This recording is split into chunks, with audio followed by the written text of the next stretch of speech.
Cette actualité vous est présentée en collaboration avec Cryptost Research. Ayez un temps d'avance sur le marché crypto en rejoignant notre communauté premium.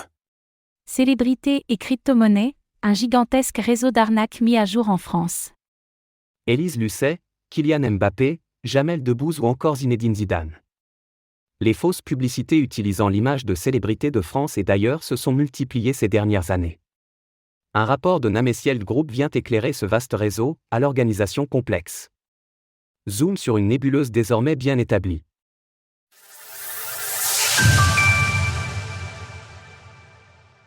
La nébuleuse des arnaques liées aux crypto-monnaies. Depuis maintenant plusieurs années, un type d'arnaque semble essaimer sur Internet, basé sur de fausses publications liées à des célébrités. La méthode est souvent la même, un faux site est mis en place, qui affirme qu'une personne connue a fait un investissement incroyable. Pire encore, elle serait inquiétée par les banques, la Banque de France ou encore Emmanuel Macron, car le gouvernement ne souhaite pas que cette méthode magique d'investissement ne soit révélée au public.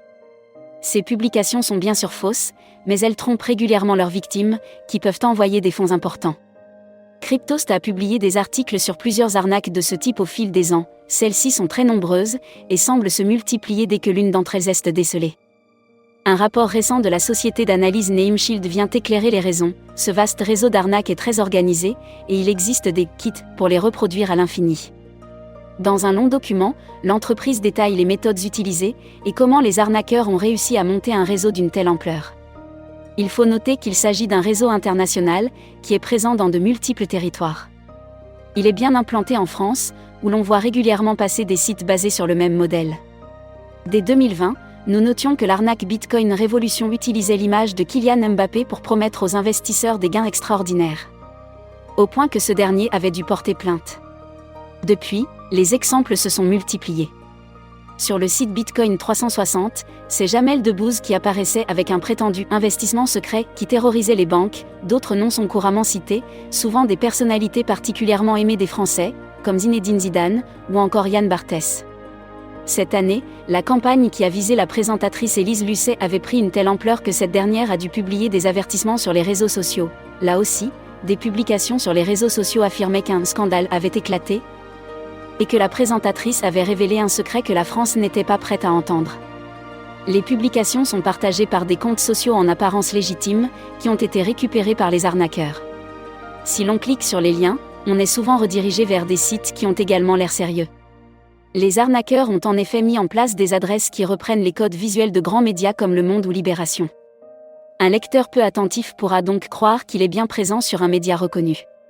Des émissions télévisées sont également utilisées et doublées hâtivement, c'est le cas du 20h de TF1 ou de Quotidien notamment.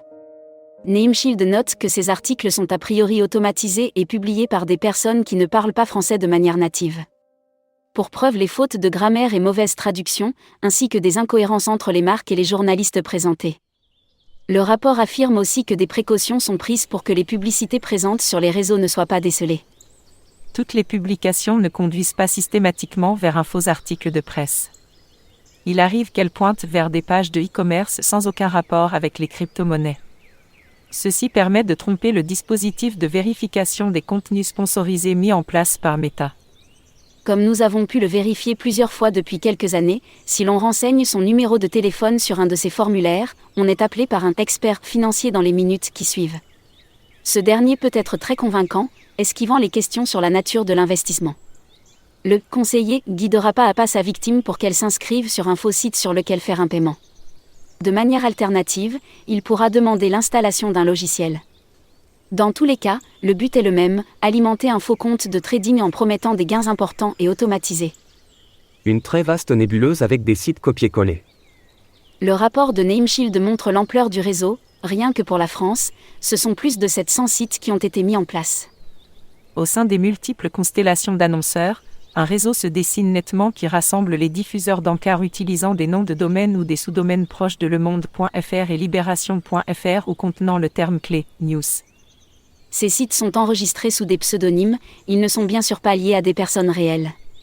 Parmi les sociétés qui semblent cependant avoir un lien avec ce réseau d'arnaques, Nameshield cite Traficon. Cette plateforme d'affiliation est active depuis 10 ans, et elle est liée à Affilomania, une société de marketing d'affiliation basée à Tel Aviv en Israël. Le rapport note également que des kits sont mis à disposition des arnaqueurs qui voudraient reproduire la méthode. Dans ces derniers, on trouve de quoi déployer les faux articles de presse, mettre en place les boutiques en ligne et décliner les sites à l'infini. Le kit que nous avons pu nous procurer contient de quoi décliner l'arnaque dans une trentaine de langues et sur différentes plateformes, Facebook, Google, Bigo. Des données liées aux faux comptes Facebook sont également proposées.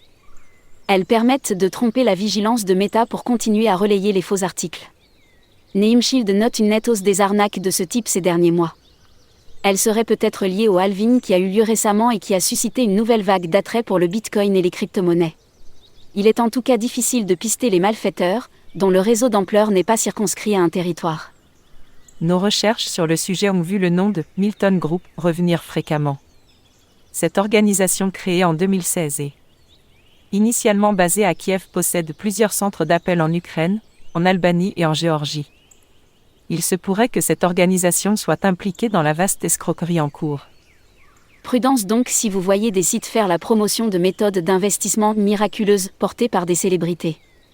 Le réseau d'ampleur montre en tout cas que tout comme le reste du monde, les arnaqueurs se sont mondialisés et qu'il est désormais plus difficile de les pister autour de la planète. Source: Nameshield Group. Retrouvez toutes les actualités crypto sur le site cryptost.fr.